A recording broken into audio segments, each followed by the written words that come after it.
ఇస్రో అద్భుత విజయంతో రాష్ట్ర వ్యాప్తంగా సంబరాలు అంబరాన్నంటాయి. గుంటూరు జిల్లా చిలకలూరిపేట పురపాలక పాఠశాల విద్యార్థులు ప్రయోగాన్ని టీవీల్లో ప్రత్యక్షంగా వీక్షించారు. ప్రయోగం విజయవంతమయ్యాక ఆనందంతో కేరింతలు కొట్టారు.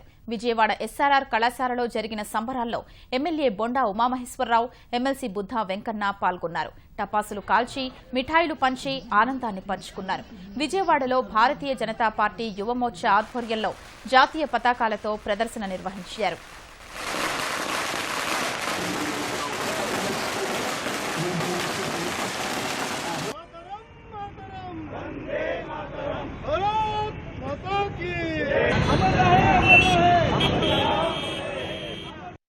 ఒకప్పుడు మన ఉపగ్రహాల్ని రష్యాలోనో అమెరికాలోనో ప్రయోగించే నాటి రోజుల నుంచి ఇవాళ ఇతర దేశాల ఉపగ్రహాల్ని మన భారతదేశం నుంచి ప్రయోగించే స్థితికి భారతదేశం ఎదిగిందంటే ఇవాళ మన ఇస్రో శాస్త్రవేత్తల కృషి మరుపురాంది.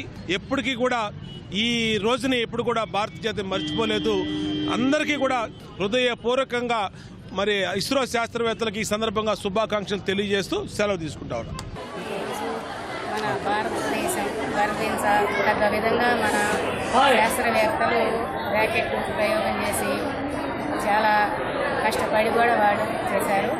ఈ విధంగా ఇంకా శాస్త్రవేత్తలు ఇంకా ఎదగాలి, ఇంకా బాగా చేయాలని మనస్ఫూర్తిగా నేను కోరుకుంటూ వాళ్ళందరికీ కూడా శుభాకాంక్షలు తెలియజేసుకుంటాను.